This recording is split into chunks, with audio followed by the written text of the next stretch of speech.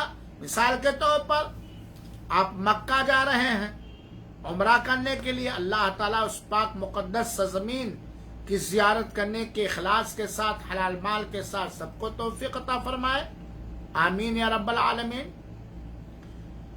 آپ کسی پٹرول ٹنکی پہ اترے، الحمدللہ سعودیہ عربیہ کے اندر تو مسجدوں کی کمی ہے نہیں، بلکہ یہاں تو بنا مسجد بنائے اور پاخانہ ٹوائلٹ وغیرہ بنائے پٹرول ٹنکی بنانے کی اجازت حکومت نہیں دیتی ہے۔ سب سے پہلے مسجد بناؤ، غسل خانہ بناؤ، ٹوائلٹ بناؤ، تب آپ کو پٹرول ٹنکی بنانے کی اجازت ملے گی۔ آپ جا رہے تھے مکہ، کسی پٹرول ٹنکی کے مسجد پر آپ کو ظہر کی نماز پڑھنی پڑی یا عصر کی نماز پڑھنی پڑی مثال کے طور پر، اور وہاں امام جو امامت کرا، جس کی اقتداء میں امامت میں آپ نماز پڑھے، وہ کیسا امام ہے؟ مقیم ہے، مسافر نہیں ہے، اور آپ مسافر ہیں، تو آپ کو امام کی پیروی کرتے ہوئے پوری پڑھنی پڑے گی۔ یہ مسئلہ واضح ہو گیا۔ لیکن آپ اگر مسافر کے پیچھے نماز پڑھ رہے ہیں، مسافر امام کے پیچھے نماز پڑھ رہے ہیں، اور آپ بھی مسافر ہیں، تو مسافر امام قصر کرے گا، آپ بھی قصر کریں گے۔ اگر کوئی مسافر آدمی سفر میں امامت کر رہا ہے اور اس کے پیچھے پڑھنے والے مقیم ہیں، مقتدی مقیم ہے اور امام کیا ہے؟ مسافر ہے، تو امام پہلے ہی بتا دے گا کہ بھائی میں قصر کروں گا، تاکہ مقتدی جو مسافر نہیں ہے وہ نماز کو پوری کر لے، جیسا کہ اللہ کے رسول اکرم صلی اللہ علیہ وسلم کے قولی اور عملی حدیثوں سے ثابت ہوتا۔ تو اگر کوئی مسافر امام کے پیچھے مسافر نماز پڑھ رہا تو وہ قصر کرے گا۔ اگر کوئی مسافر مقیم امام کے پیچھے نماز پڑھ رہا ہے تب وہ پوری پڑھے گا، مقیم کی پیروی کرتے ہوئے۔ اگر کوئی مسافر امامت کر رہا ہے اور مقیم مقتدی ہے، تب مسافر امام کے 2 رکعت کے بعد سلام پھیرنے کے بعد وہ مقیم سلام امام کے ساتھ نہیں پھیرے گا، بلکہ وہ کھڑے ہو کر کے 2 رکعت پوری کرے گا۔ امید کہ آپ لوگوں کے سمجھ میں یہ مسئلہ آ گیا ہوگا، اور اگر نہیں آیا ہے تو کلاس کے بعد آپ سوال کر سکتے ہیں۔ یہ سفر میں قصر کے تعلق سے چند مسائل آئے۔ ایک بات اب آئیے، یہ قصر ہوگا، قصر صرف سفر میں ہے۔ آئیے جمع، 2 نمازوں کو ایک ساتھ پڑھنا۔ جمع کی 2 شکلیں ہیں، جس کو جمع تقدیم، ایک شکل یہ ہے جمع تقدیم، دوسری شکل ہے جمع تاخیر، جمع تقدیم اور جمع تاخیر۔ اور صحیح احادیث سے جمع کرنا سنت رسول اکرم صلی اللہ علیہ وسلم ہے۔ جمع کے بارے میں بھی بعض گروہ والے جمع نہیں کرتے ہیں، 2 نمازوں کو ایک ساتھ اکٹھا نہیں پڑھتے ہیں، ایک خاص فقہ کی پیروی کرتے ہوئے۔ میرے بھائیوں اور ساتھیوں، ہمارے سارے ائمہ دین نے جو مسئلے نکالے صحیح احادیث سے، اب یہ الگ بات ہے کہ مسئلہ استنباط کرنے میں کہیں وہ درستگی تک پہنچ گئے ہیں اور کہیں نہیں، کیونکہ سب کی سمجھ اکٹھا ہے۔ ہم حدیثوں کو سمجھیں گے اور حدیثوں کو سمجھنے کے لیے معیار، ترازو، کسوٹی مانیں گے صحابہ کرام کو، بعد والوں کو نہیں، کیونکہ صحابہ کرام نے اللہ کے رسول کو کرتے ہوئے دیکھا، فرماتے ہوئے اپنے کانوں سے سنا۔ جمع کرنا جائز ہے، پہلے یہ جان لیجئے کن کن حالتوں میں جمع کرنا جائز ہے۔ نمبر 1 سفر کی حالت میں، نمبر 1 سفر کی حالت میں 2 نمازوں کو ایک ساتھ پڑھنا جائز، صرف دو نمازیں ایسی ہیں جن کو جمع نہیں کیا جا سکتا، یعنی ان نمازوں کو الگ الگ ہی پڑھنا پڑے گا، کسی دوسری نماز کے ساتھ اکٹھا کر کے نہیں پڑھا جا سکتا۔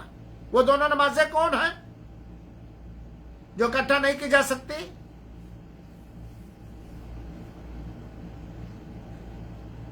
نہیں، دو نماز نہیں، ایک ہی نماز ہے، فجر کی نماز۔ فجر کی نماز اکیلے پڑھنی، ایک دو نماز نہیں، ایک ہی نماز ہے، فجر کی نماز۔ ظہر اثر کو جمع کر سکتے ہیں ایک ساتھ، ایک اذان اور دو اقامت۔ مغرب اور عشاء کو جمع کر سکتے ہیں ایک ساتھ۔ جمع کب کرنا جائز ہے؟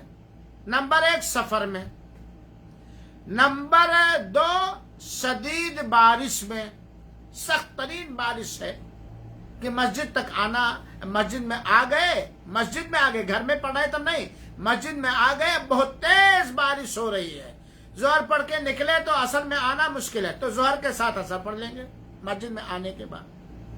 بیماری کی حالت میں، ایسی بیماری کہ اس بیماری کی شدت کے باعث سختی کی وجہ سے ہر نماز کو اس کے وقت میں، اول وقت میں پڑھنا مشکل ترین، تکلیف دہ ہے، تو بیماری کی حالت میں، سفر میں، بارش میں اور ساتھ ہی ساتھ بیماری میں، یہ 3 خاص وجہیں ہیں جمع کرنے کی۔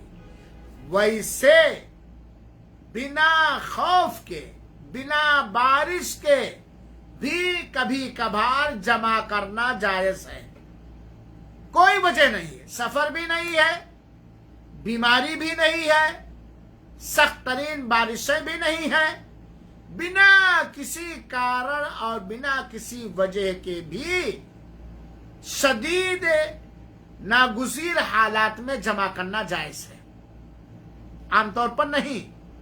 جیسا کہ دلیل ہے، عام طور پر نہیں کہ بھائی آپ ہر وقت جمع کرتے رہیں، کوئی اہم ترین ضرورت پڑ گئی، حالانکہ سفر بھی نہیں ہے، بیماری بھی نہیں ہے، بارش بھی نہیں ہے، لیکن ضرورت پڑ گئی کوئی، تب ایسی صورت میں جمع کرنا جائز ہے۔ تو یہ ہوئی جمع کی حالت ہے۔ جمع کی 2 قسمیں ہیں، دو شکلیں ہیں، ایک ہے جمع تقدیم، ایک ہے جمع تاخیر۔ جمع تقدیم یعنی ایک جو نماز بعد میں جس نماز کا وقت بعد میں ہے، اس کو اس کے وقت میں نہ پڑھ کر کے اس سے پہلے والی نماز کے وقت میں پڑھنے کو جمع تقدیم کہتے ہیں، اور جمع تاخیر کہتے ہیں کہ 2 نمازوں کو ایک ساتھ ادا کی جائے، پہلی نماز کو اس کے وقت میں نہ پڑھ کر کے اس کے بعد والی نماز کے ساتھ جمع کیے جائے، لیکن پڑھا جائے پہلے پہلی والی نماز، بعد میں دوسری والی نماز۔ مثال کے طور پر جمعہ آپ کو ظہر اور عصر میں جمع کرنا ہے، سخت بیمار ہے یا سفر میں وغیرہ وغیرہ، ظہر اور عصر کو جمع کرنا، تو اس میں جمع تقدیم کی مثال، تقدیم میں نے آگے کر دینا، مقدم کر دینا، اس کی مثال کیا ہے کہ آپ جیسے ظہر کا وقت ہو، آپ 2 رکعت ظہر پڑھ لیں اور اس کے سلام پھیرنے کے 1 منٹ کے بعد ہی، لمبا نہیں آدھا گھنٹہ، فوراً عصر کی نماز پڑھ لیں۔ اگر سفر میں ہے تو 2 رکعت، اور اگر آپ ایسی حالت میں ہے کہ آپ کے لیے قصر کرنا جائز نہیں تو 4 رکعت۔ مثال کے طور پر ایک آدمی بیمار ہے اور وہ ہر نماز کو اس کے وقت میں نہیں پڑھ سکتا، جیسے وہ عورتیں جن کی ماہواری خراب ہوتی ہیں، یا وہ آدمی جو بستر پر ہوتا ہے، یا وہ آدمی جس کو 24 گھنٹہ پیشاب رستہ رہتا ہے، وغیرہ وغیرہ، تب ایسی صورت میں وہ قصر تو نہیں کرے گا، لیکن جمع ظہر اور عصر جمع کر سکتا ہے۔ جمع تقدیم کی مثال کہ پہلے وہ 4 رکعت تکبیر کہہ کر کے ظہر پڑھ لے اور سلام پھیرنے کے فوراً بعد تکبیر کہہ کر کے عصر پڑھ لے، یہ ہوئی جمع تقدیم۔ ظہر کے وقت میں عصر کی نماز کو پڑھنا، یہ جمع تقدیم کی مثال ہے اور جائز۔ جمع تاخیر کی مثال ظہر اور عصر میں، اور اسی سے آپ سمجھ جائیں گے مغرب عشاء کے اندر بھی، ظہر کے وقت میں ظہر کی نماز نہ ادا کرے، جب عصر کا اول وقت شروع ہو جائے تب تکبیر کہہ کے 4 رکعت پہلے ظہر کی نماز پڑھ لے اور سلام پھیرنے کے بعد تکبیر کہہ کے فوراً عصر کی نماز پڑھ لے. اس کو جمع تاخیر کہتے ہیں، چونکہ ظہر کو اس کے اول وقت سے تاخیر کر کے عصر کے اول وقت میں عصر سے پہلے پڑھی گئی. یہ ہے جمع تاخیر. لہذا اس کو ہمیں جمع تقدیم اور جمع تاخیر ہمیں سمجھ لینی چاہیے. آئیے ایک حدیث ہم اور آپ سنیں. حضرت معاذ بن جبل کہتے ہیں کہ غزوہ تبوک کے موقع پر، غزوہ تبوک کوئی بتا سکتا بھائی اور بہنوں غزوہ تبوک کس سن میں ہوا ہے؟ اس کو بہت ہی کٹھن غزوہ تھا، اگرچہ لڑائی نہیں ہوئی تھی، جنگ نہیں ہوئی تھی. دشمنان اسلام مقابلہ کرنے کی، صحابہ کرام کے مقابلہ کرنے کی تاب نہیں نہ لائے. غالباً 9 ہجری میں ہے. تبوک مدینہ سے کافی دور ہے، اور اس کی میں ان جگہوں پر گیا ہوں الحمدللہ جہاں پہ وہ غزوہ تو ہوا ہی نہیں تھا، اس کو غزوہ کہا گیا چونکہ بہت ہی اہم معاملات تھے. اور یہی وہ غزوہ ہے غزوہ تبوک جس میں 3 صحابہ کرام غیر ارادی طور پر پیچھے رہ گئے تھے، اور اللہ کے رسول نے ان کا بائیکاٹ کر دیا تھا. مہینہ تک بات چیت نہیں کرتے تھے. مرارہ بن ربیع، ہلال بن امیہ اور مالک، مرارہ بن ربیع، کعب بن مالک اور ہلال بن امیہ. مرارہ بن ربیع، کعب بن مالک اور ہلال بن امیہ. اللہ کے رسول نے بات چیت بند کر دیا تھا. جب ان کی توبہ قبول ہوئی تو اللہ کے رسول نے بات چیت شروع کی، کیونکہ اس جنگ میں شریک ہونا ضروری تھا. اللہ کے رسول پہلے بتا دیے تھے اور واضح طور پر بتا دیے تھے کہ میں تبوک جا رہا ہوں. باقی دوسری جنگوں میں اللہ کے رسول صرف بدل کے بتاتے تھے. اسی سے علماء کرام نے مسئلہ نکالا کہ اگر کوئی آدمی کبیرہ گناہ کا مرتکب ہو اور اس سے بات چیت کرنے سے اس کی اصلاح ہو سکتی ہو تو کچھ دنوں تک اس سے بات چیت کرنا بند کر دیا جائے گا. شرط یہ ہے کہ آپ کے بات چیت کرنے سے یا تھوڑا ناراضگی ظاہر کرنے سے اس کے اندر اصلاح آنے کی امید ہو تب، ورنہ نہیں. تو غزوہ تبوک کے موقع پر اللہ کے رسول اکرم صلی اللہ علیہ وسلم کے بارے میں کہ اگر رسول اللہ صلی اللہ علیہ وسلم سورج ڈھلنے کے بعد سفر شروع کرتے تو ظہر اور عصر کو اسی وقت جمع فرما لیتے. جب سورج ڈھلنے کے بعد اللہ کے رسول سفر فرماتے، اور اگر سورج ڈھلنے سے پہلے سفر شروع کرتے تو ظہر کو پیچھے کر کے عصر کے ساتھ اکٹھا نماز پڑھا کرتے تھے. اور یہی حال مغرب اور عشاء کے اندر بھی ہوتا تھا. تو آپ کو اختیار ہے، چاہے جمع تقدیم کریں اور چاہے جمع تاخیر کریں. اور جمع کرنا یہ سنت موقدہ ہے، اور ایک مسلمان مرد اور عورت کو سنت موقدہ کا اہتمام کرنا چاہیے. اللہ رب العالمین سے دعا ہے کہ اللہ تعالی ہم سبوں کو اس طرح کے دینی مسائل سمجھنے اور سنت کی پیروی کرنے کی توفیق عطا فرمائے. آمین. والسلام علیکم ورحمۃ اللہ وبرکاتہ وجزاکم اللہ احسن الجزاء.